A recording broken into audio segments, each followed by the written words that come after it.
But that's so interesting that we got on that topic, because I don't even think I've unraveled that yet. And I think sex education is so fucking important with young kids, like just to get that conversation going, to feel more normal about it. Like, why is it put on such a drastic pedestal of like, these are the topics we can't talk about and this is the age we can, and like just start having the conversation on our own bodies. Why don't, like, forget penetration and all these things that can happen. Let's talk to the majority of kids about understanding your own fucking body. Yeah. That was not something ever taught for me in my home, in school. I had to learn it through friends that were experimenting, and I was like afraid of the penis until like fucking I didn't really even old. masturbate really until I was like in my late 20s. Like really masturbate, like really get down to the down to the down to the down. You know what I'm saying? Well, you know I don't even do that, so we've already unpacked that thing. No, I've actually, I told you that. Yeah, but I mean, let me tell you, I'll never forget, I rolled up to this girl's car once.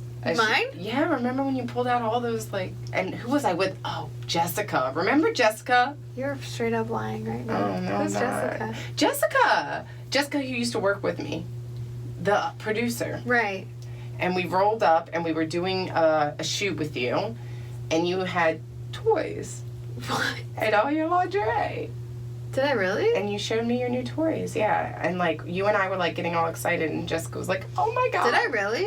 Yeah. This is when I was in a relationship, though? Oh, because I was trying to experiment.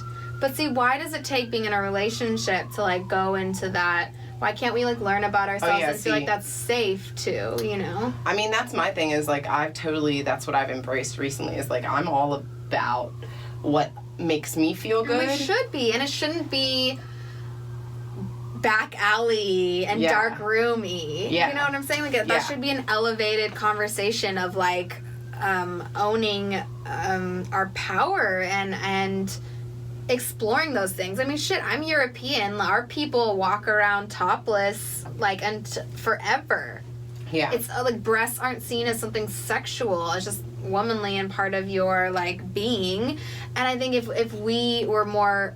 our culture's so fucked because we're, like, want girls to be sexy but not sexual. It's like there's a disconnect there. Like, how can you be both? How can you be one or the other? Like, how about we understand that you can be sexual and have that not be a negative connotation? Like, and for me, that's been a long journey because of my sexual trauma, but also in just understanding that, like, that it's okay to want to explore those things. That actually makes you a better person, member of society, relationship. Makes you happier. Like, makes you happier. My biggest thing is, like, it took me so long because, like, because I have also, you know, trauma in my past. And, like, for me, I always thought I was weird because of what I felt. And I didn't want to tell people and connect with people. And then finally, when I just let go, I realized it's not that I'm weird, I'm normal. Like, there's a lot, everybody has so many different things. And if we just allow ourselves to be who we are, accept our flaws, love ourselves for who we are, maybe then you can find somebody who can love you for your flaws. Well, ultimately, like, if we're really looking for that love that's going to last and be true, you can't attract them by being something you're not. And, like, as much as we'd love to say, or you can, like, but you won't keep them. Right, and that's what's wrong with our, like, society is, like, by doing these surgeries, by perfecting our outer, by appearing to be this person, aka all the sites and stuff and, like, catfishing, like, the point of that is that you're not going to find somebody who's going to actually fulfill those things in you, and not fulfill you, but fulfill the pleasure and the intimacy and true connection. Is like, you're clearly not looking for that. And if you're just looking for sex, then, like, really you can go get that anywhere. But, like, don't you want someone you can be compatible with on multiple levels? Like, that's where you can actually have some sort of deep physical connection with someone. But we have so many blockages. It's like, it's no wonder the porn industry is so pervasive. It's like there's just such a huge disconnect in us understanding our own bodies. We're looking elsewhere to even understand them, and, like, or understanding our own fetishes, like our own kinks, you know what I mean? All those things. I think, like, it's interesting to me when you even say words like that, because I'm like, that is something that we've had to name because it fell outside the guidelines of normal. And who made that normal box? What is normal? Why is liking something a fetish? Maybe it's balloons. You know, and then that might have to do with the color I want to do of them, balloon porn so bad. Like, I joke balloon porn. It's going to be on YouTube. I promise you. You're going to see Is it not a thing? I feel like there's already... No, it is a thing, but I'm saying... Is it the smoothness? Is it the static electricity? Like, what is it? No, you, like, hump it. And like, then I get down to, like, the mind You wait for it to pop. You just, like, do this. Is that the climax, or it's, like, just I think the climax is the popping. I mean... I personally don't think have any, like, genital hair, because I feel like it would just all, like, stand up and get all fuzzy. I'm more worried about when it pops, it, like, hurting your clit. But, I mean, my clit's not that big. So. And pop is, like, really not minimal. It's minimal. You ever popped a balloon, like, on your face? Like, that's really just more shocking of the who sound. Who pops a balloon on their fucking You know, face? like, someone has gone, like, next to you and, like, that. Oh, like, okay. you know. Yeah. Okay, wait, we gotta get back to the top. Okay.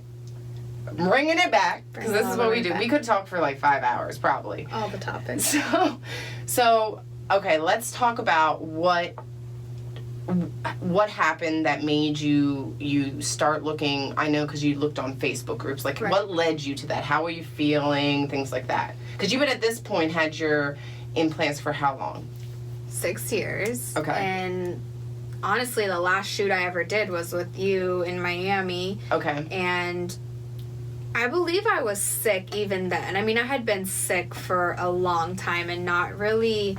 I'd been pushing through it, but I didn't really understand how sick I was. Like, I chalked it up to stress or overworking myself, but I had symptoms of bronchitis, pneumonia, sinus infections, anything upper respiratory that was, like, truly affecting my life. Like, I wasn't able to train anymore, could barely work. I really hit it, unfortunately. And I look back and I think, wow, maybe my relationship wouldn't have ended the way it did had I been more communicative. But I was very afraid, again, the society we live in, to be seen as weak or seen as incapable of handling my shit. And I would even, like, my man and I lived together at the time, and I felt like I can't even let him know what's going on with me, which is a real detriment to where I was at. But part of the evolution of this process is, like, I slept for, like,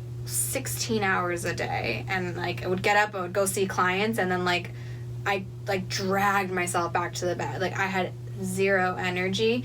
My brain was not functioning properly. My memory was going. I couldn't keep a conversation with people. I was forgetting names. I had numbness in my hands and feet all the time, and my muscles, my joints, everything felt like I was just aging, like I was 80 years old. It felt like I was going to snap. So, you know, in its entirety, I could have probably ignored all that for another couple years. Who knows? I mean, pneumonia kind of does catch up to you, but I was pushing through and doing shoots, and, like, it was really bad right before I got the surgery. But thank God I was, like, divinely led to a page, an Instagram page, where I saw a girl who had gotten them out, and it was the first time I'd ever heard about anyone removing their implants. Like, not to get new ones or because something had gone wrong with them, because literally we're told that it's a lifetime safe device and it's a super easy surgery, and I do 5 of these a day, and, like, all this conversation around implants is so, like, if you have the money, like, let's do it. It's so non-trivial. Like, they don't think about, like, you're cutting open your body to put something foreign on top of your most largest organs, on top of your heart chakra. Like, you're literally altering your body that's meant to be here in the capacity that it's here. And none of that went through my head, and it all shifted when I saw this girl's page, and her symptom list was, like, identical to mine, and, like, all these light bulbs started going off, and I was just, like, rocked. I'm like, this is it. Like, this is what's going on. I'd asked God, like, on my knees just a couple of days before I found it, like, give me an answer, because every test came back negative. I was, like, a picture of health, even though I was, like, dropping weight like nothing, like, everything. I was I literally, like, no one had seen me at that time, but I was down to, like, 110 pounds, and, like, doesn't seem like a lot, but I was 139 before. Of muscle. Right, and I was stocky. Like, you saw me, even in Miami, I had lost another, like, 10 pounds right before that, and I just wasn't telling anyone, but, like, pneumonia makes you not be able to eat. Like, you just don't function. You just sleep, basically. So I didn't know how bad I was.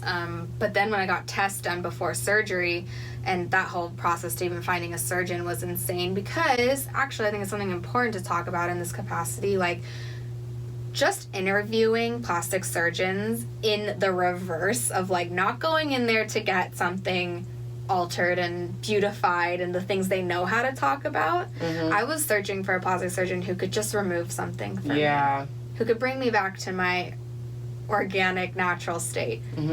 Was such a dichotomy for these men to think about. It was like, really, I saw 9 people before I found my guy, and I was divinely led through my dad to the doctor. Of course. But the re-victimization, I will say, of these consultations was asinine to me. They only knew how to converse about putting another implant in. Yeah, and no, I didn't feel offended because I knew where I stood. I just wanted them out. But I was so shocked and horrified as to, like, what they're trained in school. They have no, like, bedside manner, as they will, to, like, talk to a woman about why they're doing something. I was just told, like, you're a pretty girl, your body's amazing, you sure you want to mess it up like this? Let's just go bigger, let's just put new ones in, let's put fresher ones in. You don't want to be deformed. Like, look at the way people love you like this, you're an image,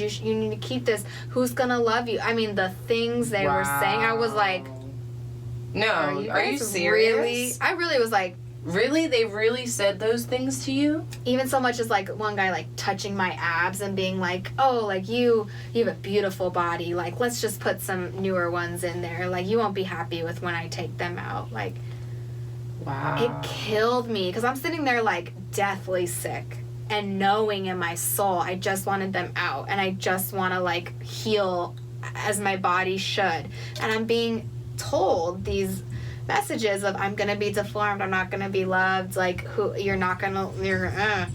lot of you sure I wanna do that? And I get it, they're in the industry of selling, and you're the cash cow. It's like, implants are like, just the door's open, here we go, and then you need another pair and you need them fixed, and I got you for life, you know. So they're just, that's how they make their money. So they've been programmed that way, and it was difficult to find someone, and difficult for me to stick to my guns, because after number, like, 8, I was like, I'm done. I told my dad, I was like, I can't do this anymore. Like, maybe this wasn't for me. I thought I wanted them out. I thought, you know, like, it would just be easy. And he was like, you know, just call it just came to him that night. He's like, I have a patient. I've been seeing him for a couple of years for his neck. Like, call him. And they got me in the next morning, and he booked me a week later, and he was phenomenal, and I've done interviews with him, and he doesn't do implants anymore, which is amazing. Like, there's not many plastic surgeons that are willing to say, like, I won't put an implant in, because that's money. Yeah, of course. He just takes them out, and he does, which I haven't delved into myself, but whatever, that's his prerogative and how he makes his money, and I commend him. He only does fat transfers, so he'll take fat from a certain part of the body and put it in your breast so that you have something there, which, okay, it's a more natural way to enhance. It still goes to the fact of us changing ourselves for something, but at least it's a small step in the direction of, like, us talking about why we put things fake in our bodies. Yeah, because with fat transfers, actually, because I had looked into that, because I didn't want to put an implant in, because I didn't want to do all the scarring and all that. And the thing with fat transfers is that later in life, if you do, first off, if they work, there's no guarantee. Oh, I could just eat it all up right away. But if they work, the fat can nodule up in a sense, and so when you go in for a mammogram, it can look like possibly cancer, so you could then end up being stuck more times in your life, which is going to give you scarring all along your breasts. And there's a lot of things, like, long term, they haven't looked into it, and I won't denote what he's doing. He's an amazing doctor, but like I don't think it's him. I think it's the decision of the person. And there's just not enough long-term studies done about this to know the implications of transferring fat to another area, what can happen, like the growth, like, I mean, they can shrink, they can like get massive, like it's just, you're literally just taking parts of your body, and what they say is it has memory, so it remembers where it came from. So if that's where you held most of your fat, it will engorge when you get heavier or things like that.